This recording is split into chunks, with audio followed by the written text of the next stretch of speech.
የዓመት በዓል ማግስት ትዕይንቶች ከበውቀቱ ስዩም። የሞላ ሽንት ቤት፣ ጭር ያለ ቤተሰብ፣ የተጠረገ ድስት፣ ድርቅ የመታው መሶብ፣ ያደፈ ቄጤማ በበግ በሰው እግር የተደቀደቀ፣ ወዙ በአንድ ሌሊት ተመጦ ያለቀ፣ መጥረጊያ የሚጠብቅ ወድቆ ተበታትኖ፣ ትናንት ጌጥ የነበር ዛሬ ጉድፍ ሆኖ፣ የተወቀጠ ፊት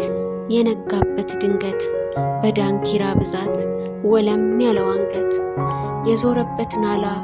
ጌሾ ያበከተው፣ እንኳንስ መገንዘብ መጀዘብ ያቃተው፣ የወለቀ ወገብ የዛለ ትከሻ፣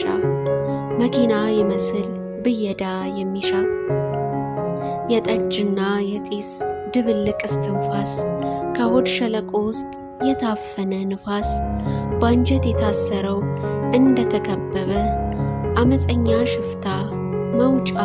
የቸገረው፣ የማይፈካ ሰማይ የማይዘንብ ደመና፣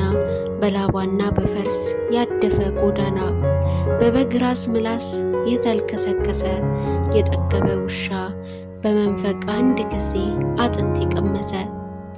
ሃንጎቨር ያዛገው መኪና አሽከርካሪ፣ እግረኛ አስደንባሪ፣ በከፊል የነቃ በከፊል የተኛ፣ ከሱ የማይሻል የመኪና እረኛ፣ ከአውራ ጎዳናው ዳር ቆሞ የሚያንቀላፋ፣ ድብርትም ባናቱ እንደ ቆብ የደፋ፣ የተድላ ማገዶ ለአጭር ጊዜ ነዶ፣ ለአጭር ጊዜ ደምቆ፣ ለአጭር ጊዜ ሞቆ፣ አመዱ ብዙ ነው አያልቅም ተዝቆ።